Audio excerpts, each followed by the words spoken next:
জয়দার এত বন্ধু সকাল সকাল নদী পার হচ্ছে এই ঠান্ডার মধ্যে। তেজপুর হয়ে গেলে টাইমটা বেশি লাগবে। ম্যাগি চা। ভৈরবকুণ্ড বর্ডারে এসে পৌঁছালাম, ওই যে বেলেমু চেকপোস্ট ওইখানে।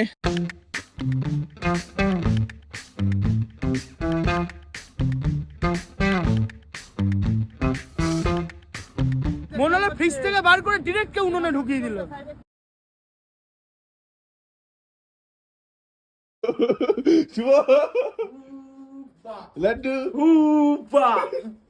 জয়দার এত বন্ধু সকাল সকাল নদী পার হচ্ছে এই ঠান্ডার মধ্যে, দেখে খুব দুঃখ পাচ্ছি আমরা।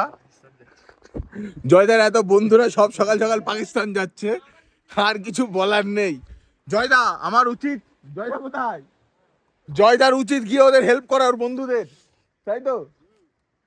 So hey guys, welcome back to my channel, this is my world. আর এখন আমরা আছি শান্তিতে, এখন বাজে 7:30। সো এখনই বেরোবো, we are almost ready.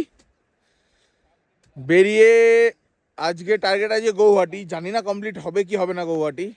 So let's see. আর এত সুন্দর একটা অসাধারণ ভিউটাকে মিস করবো খুবই। কালকের থেকে ওয়েদার অনেক ভালো আছে।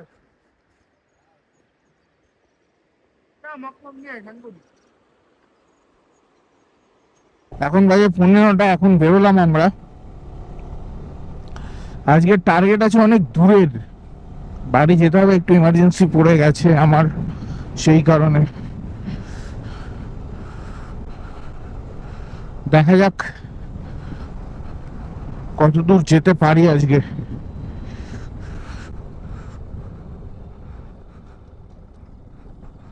আশা করি আর 3-4 কিলোমিটারের মধ্যে ফোনে টাওয়ার পেয়ে যাবো আমরা। আর শান্তিতে একটাই প্রবলেম, সেটা হলো জিও বলো, ভোডাফোন বলো, এয়ারটেল বলো, যাই বলো, কোনো কিছু টাওয়ার নেই, শুধুমাত্র বিএসএনএল বাদে। তো কেউ যদি শান্তিতে আসো, বাড়ির সাথে কন্ট্যাক্ট করতে হলে বিশেষ করে বিএসএনএলটা ক্যারি করো। তার কারণটা হচ্ছে এইদিকে ম্যাক্সিমাম জায়গাতেই বিএসএনএলটা চলে বেশি। আমরা আছি আর মাত্র 25 কিলোমিটার দূরে বংডিলা থেকে, কিন্তু আমাদের আজকের টার্গেট হচ্ছে গৌহাটি। তো গৌহাটি যেতে গেলে দুটো রুট দিয়ে যেতে পারবো আমি, এক ভালুকপং বর্ডার হয়ে আর এক ভৈরবকুণ্ড বর্ডার হয়ে। ভালুকপং বর্ডার হয়ে গেলে আমার ঘুর হবে বেশি, আর ভৈরবকুণ্ড দিয়ে গেলে স্ট্রেট আমি চলে যেতে পারবো। এবার দেখতে হবে, এবার গুগল ম্যাপে দেখাচ্ছে যে ওই রাস্তাটা বন্ধ আছে। এবার দেখি, আমাদের ইচ্ছা হচ্ছে ভৈরবকুণ্ড বর্ডার দিয়ে বেরোনোর। ভৈরবকুণ্ড বর্ডার দিয়ে বেরোতে গেলে বুমডিলার ঠিক পাশ দিয়েই নিচে একটা রাস্তা চলে যাচ্ছে, সেটা গুগল ম্যাপেও শো করছে না, ম্যাপেলসেও শো করছে না, কিন্তু ওটা একটা রাস্তা আছে। তো এবার বুমডিলা না যাওয়া অব্দি আমরা এক্সাক্ট বুঝতে পারছি না যে কোথা দিয়ে যাব। ওখানে বসেই একদম ঠিকঠাক হবে যে কোন রাস্তা ধরে আমরা যাব। তার কারণ হচ্ছে আমাদের আজকে বেরোনোর কথা ছিল না, ফর সাম রিজন আমরা যেহেতু বেরিয়ে এসেছি, সেই কারণে এখনো আমাদের রুট ম্যাপটা ঠিক করা হয়নি।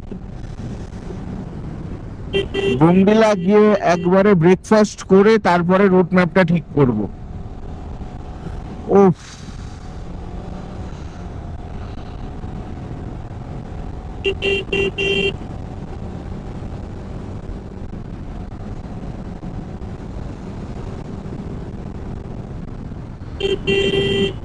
তেজপুর দেখাচ্ছে 183। তেজপুর হয়ে গেলে টাইমটা বেশি লাগবে।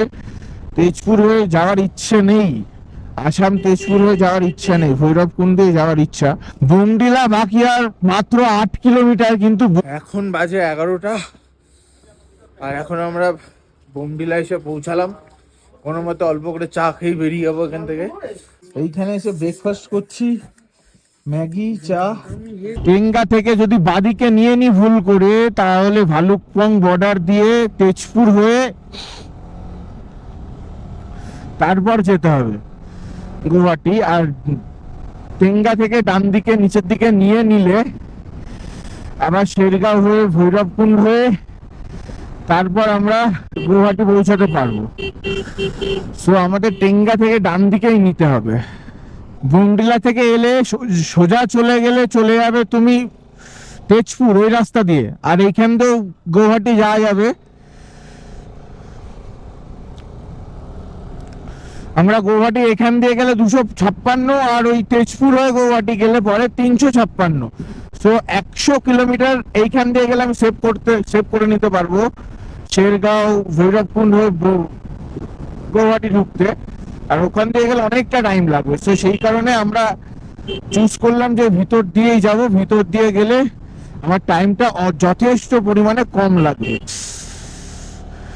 শেরগাঁও তো আমরা ঢুকে গেছি, কিন্তু শেরগাঁও প্রপার সিটিটা থেকে আমরা মাত্র 4 কিলোমিটার দূরে আছি, আর এটা হচ্ছে অপার্থিক সৌন্দর্যতায় ভরা।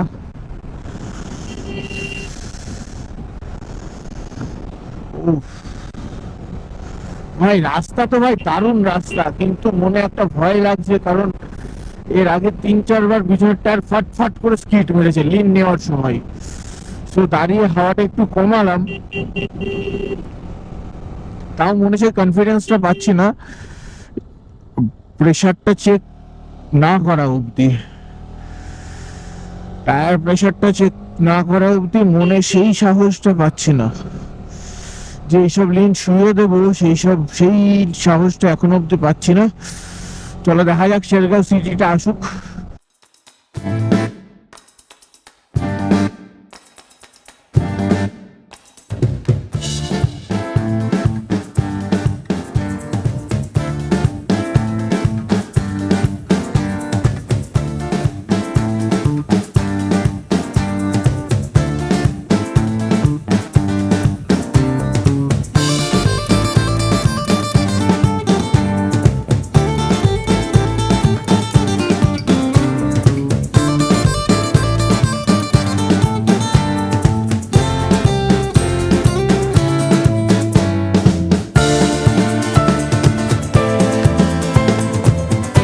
মুগ্ধকর সৌন্দর্যতা, শেরগাঁওয়ের এই মন মুগ্ধকর সৌন্দর্যতা। ইচ্ছা আছে পরের বার যদি কখনো আসি এইদিকে তাহলে শেরগাঁওতেই থাকবো।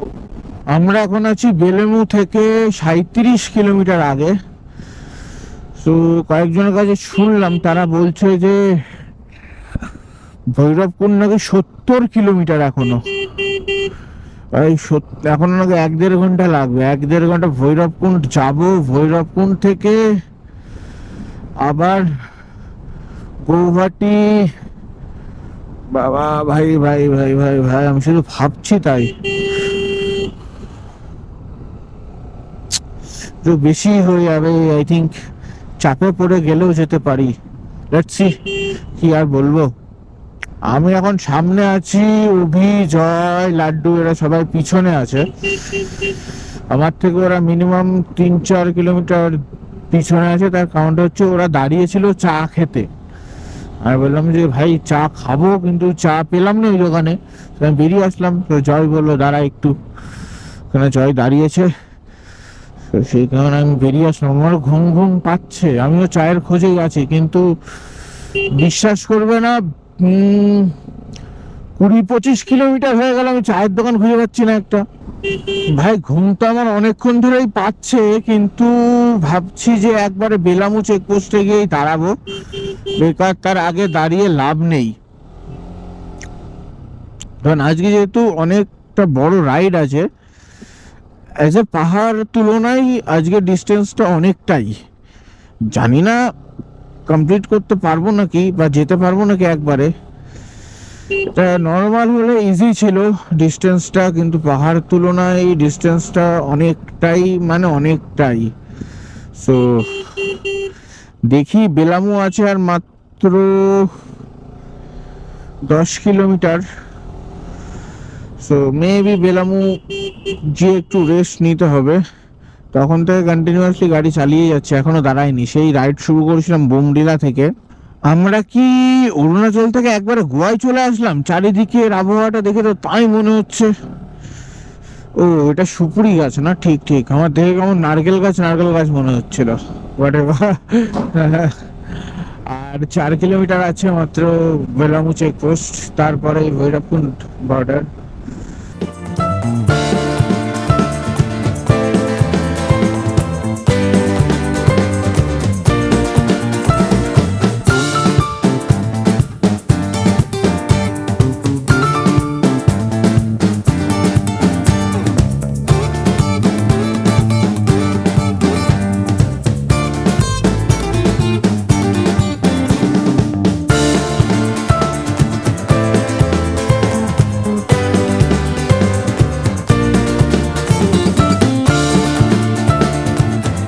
ফাইনালি ভৈরবকুণ্ড বর্ডারে এসে পৌঁছালাম। ওই যে বেলেমু চেকপোস্ট ওইখানে। আগের দিন এখান থেকেই খেয়েছিলাম, আজকেও এখান থেকে লাঞ্চ করব, কিছু করার নেই ভাই, ভালো লাগছে না। গুয়াহাটি এখনো বহু বহু দূরে, দেখা যাক কি করি। আমরা আসামে ঢুকে গেছি, 10-15 মিনিট হয়ে গেল। আসাম থেকে তেল ভরলাম।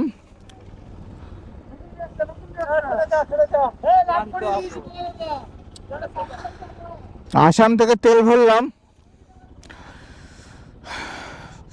965 টাকার। সো কত লিটার এলো ঠিক দেখিও নি, ওরা বিলও দেয়নি, চেক করতে হবে পরে ভিডিও দেখে। 98 পয়সা করে ছিল লিটার। যাই হোক, এখনো 105-10 কিলোমিটার মতো বাকি গৌহাটি। এখন বাজে 4:45। সো বুঝতে পারছি না রাতে কখন পৌঁছাবো গৌহাটি। দেখা যাক কতক্ষণ লাগে, আর সময়ে সময়ে তোমাদেরকে আপডেট দিতে থাকবো। আর এই হয় আমার সাথে, আমি অত্যাধিক বাম্পার লেভেল করে ফেলি। কি করে হয় আমি বুঝতে পারি না। যাই হোক, এই কারণে আমি সবসময় আমার আগে কাউকে একটা রেখে দিই, যে সে বাম্পারটা লেভেল করলেও আমি বুঝতে পারবো যে না ওই সে একটা বাম্পার আছে। চলো যাওয়া যাক।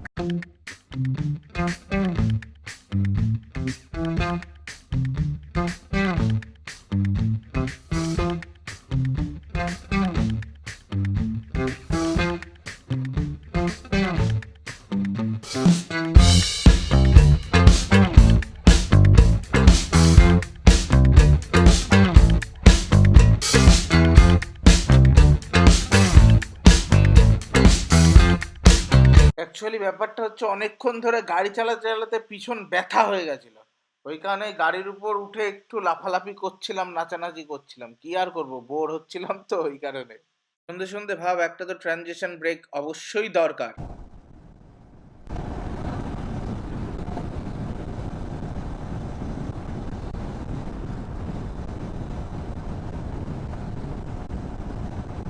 সো এখন আর মাত্র বাকি 65 কিলোমিটার। এই এসে দাঁড়ালাম এখন। পিয়াল আমাদের থেকে মাত্র 3 কিলোমিটার পিছনে আছে, পিয়াল আসছে। শুভ, কেমন এক্সপিরিয়েন্স ভাই? ভাই দুর্দান্ত এক্সপিরিয়েন্স। ঠান্ডা থেকে ডিরেক্ট মনে হলো ফ্রিজ থেকে বার করে ডিরেক্ট কে উনুনে ঢুকিয়ে দিল। হ্যাঁ 3 কিলোমিটার। তো ওইখানে আধ ঘন্টা রেস্টের পর বেরোলাম আবার কিছু খাওয়া দাওয়া করে। এখান থেকে আর 60 কিলোমিটার আছে গৌহাটি। সো গৌহাটি ঢুকে আজকে রাতে কোনো মতে থাকবো, কাল সকালে পুজো দিয়ে বেরিয়ে যাবো। এখনো অবধি ইচ্ছে এটাই আছে, জানি না কাল সকালে পুজো কখন দিতে পারবো আর কখন বেরোবো।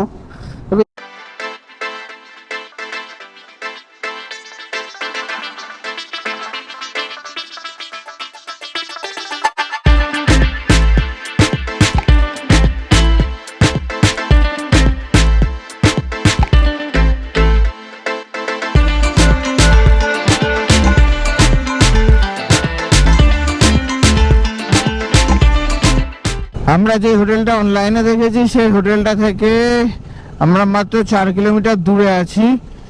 সেই হোটেলটা থেকে আবার মন্দির 2 কিলোমিটার, মানে মন্দির থেকে আমরা টোটাল 6 কিলোমিটার দূরে আছি এখনো অবধি। যে হোটেলে গেছিলাম সেই হোটেলে ভাড়াটা ঠিক পত্তাই পেলাম না।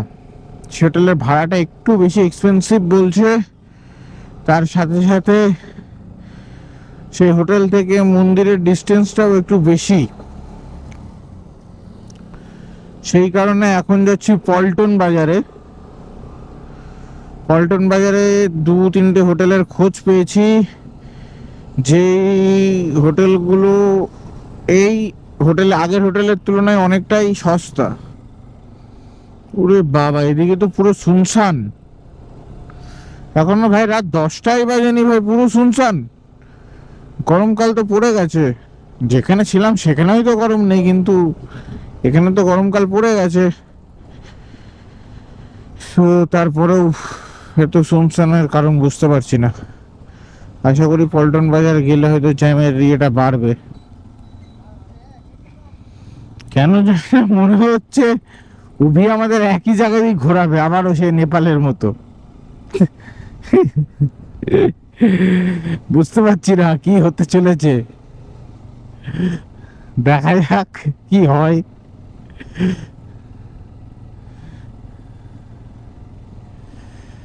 সেই নেপালে যেরকম এক জায়গা দিয়ে 4 বার ঘুরেছিলাম, ঠিক সেরকমই হতে চলেছে আশা করছি।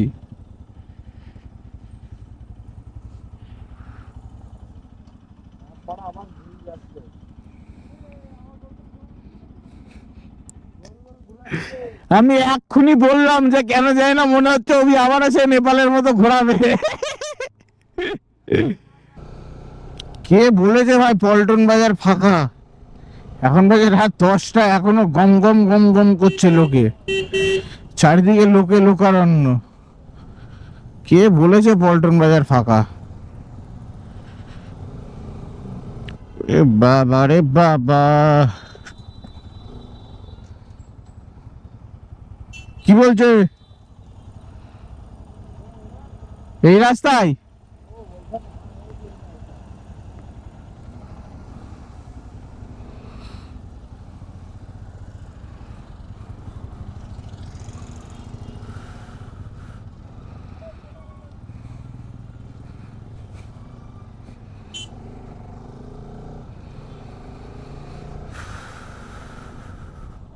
এখন বাজে রাত 10:30, আর এখন আমরা আছি পল্টন বাজারে।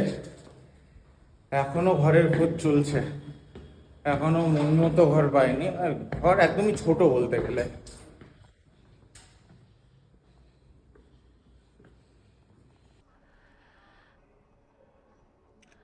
হাসি,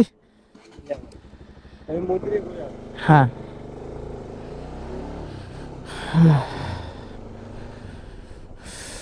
আবার রিটার্ন করলাম সেই মহালক্ষ্মী লজেই।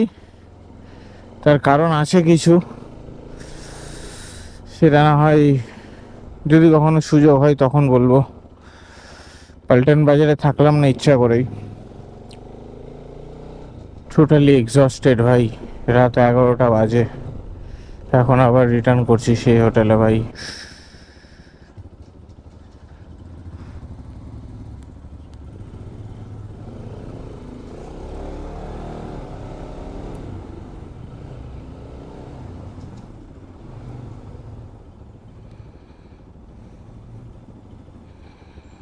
লাড্ডু ঢোকালো কোথায় গাড়ি?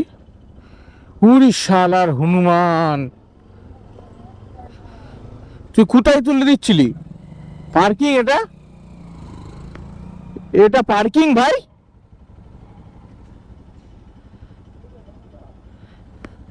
এত দূর গাড়ি লাগেজ টেনে নিয়ে যেতে হবে?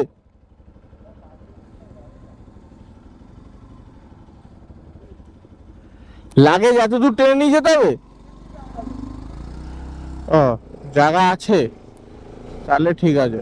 শরীর আর সাই দিচ্ছিল না, সেই কারণে ভিডিওটা আর শেষও করতে পারিনি। যাই হোক, ভিডিওটা ভালো লাগলে লাইক, শেয়ার আর সাবস্ক্রাইব করে দিও।